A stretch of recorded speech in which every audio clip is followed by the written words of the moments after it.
¿Cuáles son las causas de la osteoporosis? Porque los dedos se arrugan en el agua. ¿Cómo se cultiva el cacao? Presentamos Oigamos la Respuesta, el podcast de preguntas y respuestas del Instituto Centroamericano de Extensión de la Cultura, ICQ. Iniciamos la travesía de hoy en Chiapas, México, donde el señor José Rodríguez García dice: ¿cómo podemos enseñarle los colores a un niño ciego de nacimiento? Oigamos la respuesta.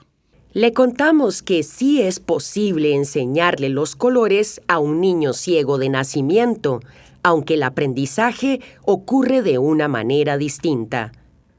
Como el niño no puede relacionar los colores con la vista, se utilizan los otros sentidos como el tacto, el olfato, el gusto, el oído e incluso las emociones para ayudarle a construir una idea de lo que representa cada color. Por ejemplo, algunas personas relacionan el rojo con el calor, el picante o la pasión, el verde con el olor de pasto mojado o la naturaleza, y el café con la tierra.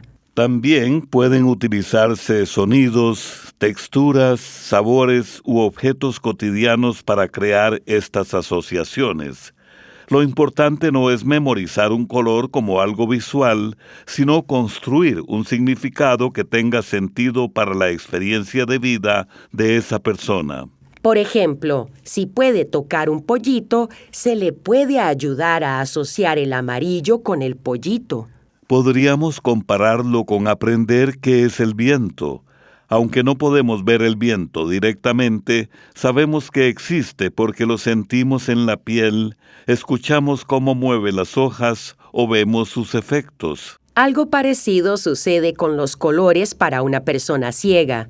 No los ve, pero puede aprender a sentirlos y comprenderlos de otras maneras. Estudios científicos han revelado que muchas personas ciegas de nacimiento logran llegar a comprender a su manera personal cómo son los colores gracias a las descripciones, sensaciones y conversaciones con otras personas. Es decir, el mundo de los colores no desaparece, sino que se transforma en una experiencia distinta. Así que enseñar los colores a un niño ciego no significa intentar que vea los colores como las demás personas, sino ayudarle a construir su propio significado de ellos mediante experiencias cercanas, creativas y llenas de sensibilidad. Le agradecemos mucho su interesante pregunta porque nos recuerda que existen muchas maneras distintas de aprender y de percibir el mundo que nos rodea.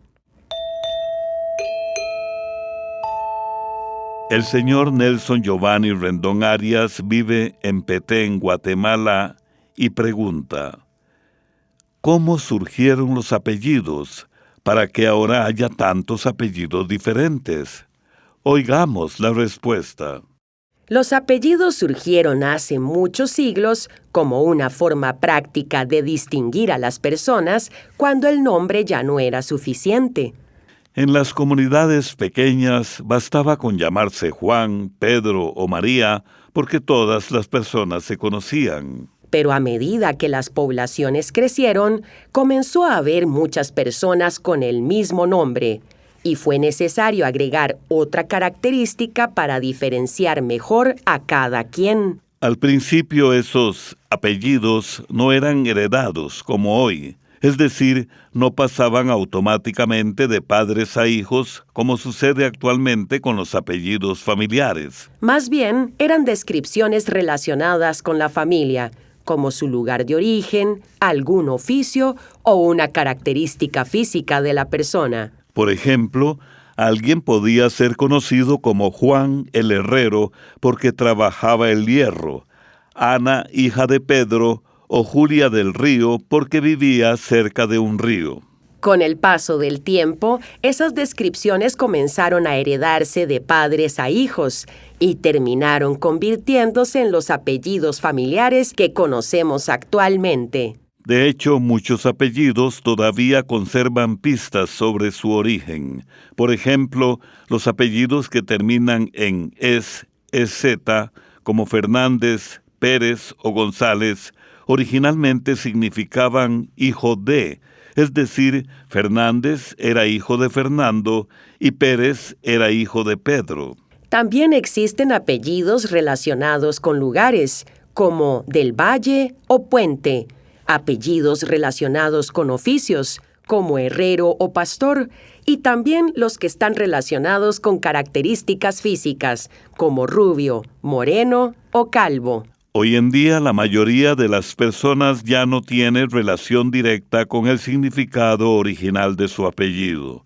Pero los apellidos siguen siendo muy importantes porque ayudan a distinguir a las personas y forman parte de la historia familiar de cada quien. Así que detrás de muchos apellidos hay pequeñas pistas sobre cómo vivían nuestros antepasados, dónde nacieron o a qué se dedicaban hace cientos de años. Gracias por su pregunta y le enviamos nuestro cordial saludo hasta Guatemala. ¿Sabía que las orquídeas son las plantas que producen las semillas más pequeñas del mundo? En una vaina de orquídea puede haber hasta 3 millones de semillas diminutas. Esto y más en Oigamos la Respuesta.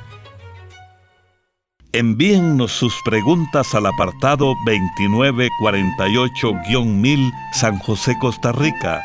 También nos pueden contactar al correo electrónico isq@isq.org o encuéntrennos en Facebook como Oigamos la Respuesta. Recuerde enviar su pregunta y también su saludo a nuestra página oficial de Internet, nuestros perfiles de YouTube, Facebook, Instagram e iVoox. Y justamente a través de WhatsApp, el señor Rommel Araya Martínez nos escribe desde San José, Costa Rica, y su pregunta es: ¿es cierta la historia del pingüino Dim Dim que regresaba a visitar al pescador que lo rescató? ¿Todavía lo hace? Oigamos la respuesta. Le contamos que sí. La historia del pingüino Dim Dim es real y fue documentada por distintos medios de comunicación. El protagonista de esta historia es João Pereira de Souza, un pescador brasileño que alrededor del año 2011 encontró a un pingüino de la especie pingüino de Magallanes cubierto de petróleo en una playa. João limpió al pingüino, lo alimentó y lo cuidó durante varios días hasta que el animal se recuperó. Luego lo dejó en libertad, como corresponde con los animales silvestres. Lo sorprendente fue que meses después, el pingüino regresó al mismo lugar y comenzó a visitarlo con regularidad. Según los reportes, el pingüino viajaba miles de kilómetros desde zonas del sur, donde esta especie suele alimentarse, hasta la costa de Brasil, y se quedaba varios meses con su rescatista antes de irse nuevamente. Este comportamiento se repitió durante varios años. En cuanto a si todavía lo visita, las noticias más recientes confirmadas son del año 2016, cuando el pingüino seguía regresando cada año a ver a João. Después de eso, no hay registros claros que aseguren que continuara haciéndolo. Además, estos pingüinos suelen vivir entre 15 y 20 años, por lo que es posible que con el paso del tiempo, Dim Dim haya dejado de hacerlo. Los expertos consideran este caso como algo muy poco común, ya que los animales silvestres no suelen crear vínculos tan duraderos con las personas, ni regresar de esa manera después de ser liberados. Así que sí, esta es una historia verdadera y muy especial que nos recuerda que a veces la naturaleza también nos sorprende con encuentros difíciles de imaginar.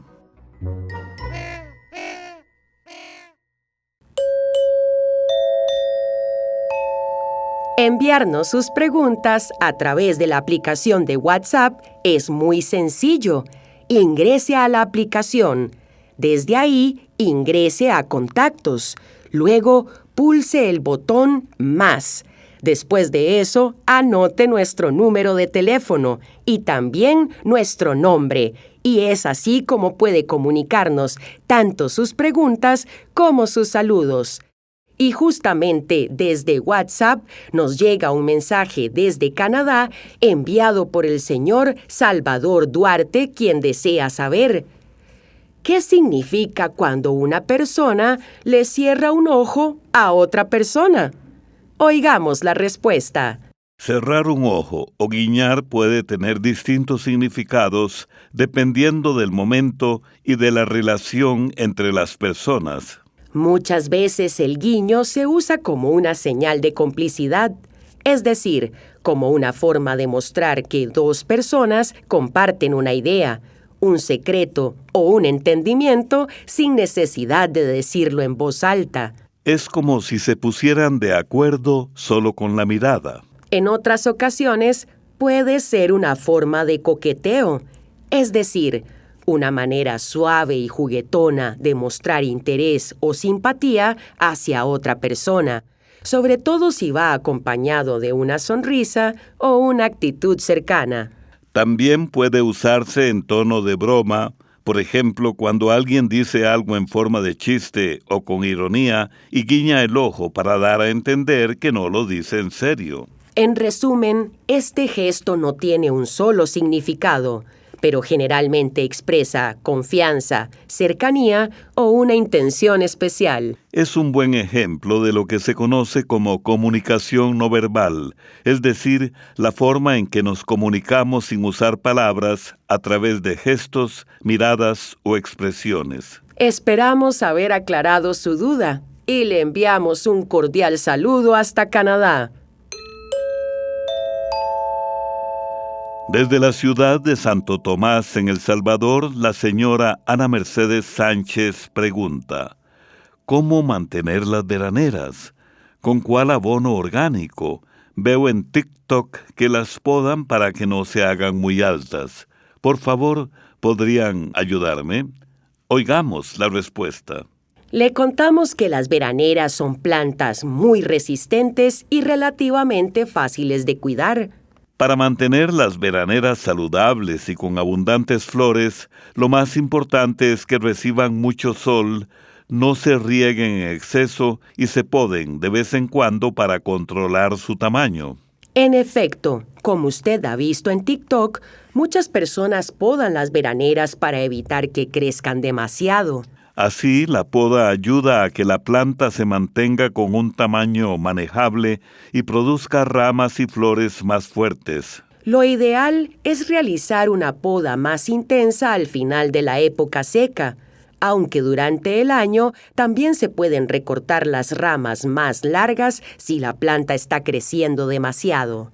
En cuanto al abono, las veraneras suelen responder bien a abonos orgánicos como el compost, que es un abono elaborado a partir de restos vegetales descompuestos, el humus de lombriz o el estiércol bien descompuesto. Pero no conviene abusar de los abonos ricos en nitrógeno. El nitrógeno es un nutriente que ayuda al crecimiento de las hojas y los tallos y, si la planta recibe demasiado, puede producir muchas hojas, pero menos flores. Además, es importante no regarlas demasiado. Las veraneras toleran muy bien los periodos secos y, de hecho, cuando reciben exceso de agua suelen florecer menos. Así que, para tener una veranera bonita y llena de flores, la receta es bastante sencilla. Mucho sol, riego moderado, una poda ocasional y abonos orgánicos aplicados con moderación. Le agradecemos por su consulta y le enviamos un cordial saludo hasta El Salvador. También pueden contactarnos a través de un mensaje de WhatsApp al teléfono código de área 506, número 8485-5453, o háganos sus preguntas al teléfono código de área 506, número 22 25 52 38, o al número 22 25 53 38. ¿Sabía que los camarones no tienen el corazón en el pecho, sino en la cabeza? Además, el camarón puede llegar a ser caníbal, es decir, que se come a otros camarones débiles o enfermos cuando no encuentra suficiente comida. Esto y más en Oigamos la Respuesta. A través del WhatsApp del ICQ, el señor Héctor Danilo Ruiz Moreno nos escribe desde Matagalpa, Nicaragua. Dice lo siguiente: me gustaría saber cómo podría afectar el fenómeno del Niño a nuestra región y qué posibilidades hay de que el fenómeno de la Niña se presente este año 2026. Oigamos la respuesta. Le contamos que, según los especialistas, nuestra región ya está experimentando los efectos asociados con el fenómeno del Niño. Por eso, en varios países de Centroamérica, incluida Nicaragua, se están registrando temperaturas más altas y menos lluvias de lo habitual. En cuanto al fenómeno de la Niña, por ahora la posibilidad de que se presente es menor. Para entender mejor qué es el Niño, podemos imaginar que el Océano Pacífico funciona como un enorme regulador del clima. Cuando las aguas de una parte de ese océano se calientan más de lo normal, cambian los vientos y los patrones de lluvia en distintas partes del mundo. Ese fenómeno es lo que conocemos como el Niño. Como resultado, algunas zonas de Centroamérica están recibiendo menos lluvia de la acostumbrada. Esto puede provocar sequías, escasez de agua y dificultades para la agricultura, especialmente en los cultivos que dependen de las lluvias de temporada. También es común que aumenten las temperaturas y los periodos de calor intenso. Ahora bien, tal vez usted haya escuchado expresiones como superniño o niño Godzilla. Estos no son nombres científicos, sino formas populares de referirse a un fenómeno del Niño particularmente fuerte debido a los efectos que puede tener sobre el clima. Por otro lado, la Niña es un fenómeno que suele producir el efecto contrario, favoreciendo lluvias más abundantes en muchas regiones. Pero los pronósticos actuales indican que el Niño será muy fuerte este año 2026, por lo que la probabilidad de que la Niña también se dé pronto es muy poca. Es importante mantenerse atento a los informes de los servicios meteorológicos nacionales, que son quienes pueden ofrecer información más precisa para cada zona. Esperamos que esta explicación le ayude a comprender mejor los efectos que el Niño está teniendo actualmente en nuestra región centroamericana. Esto fue Oigamos la Respuesta, el podcast de preguntas y respuestas del Instituto Centroamericano de Extensión de la Cultura, ICQ.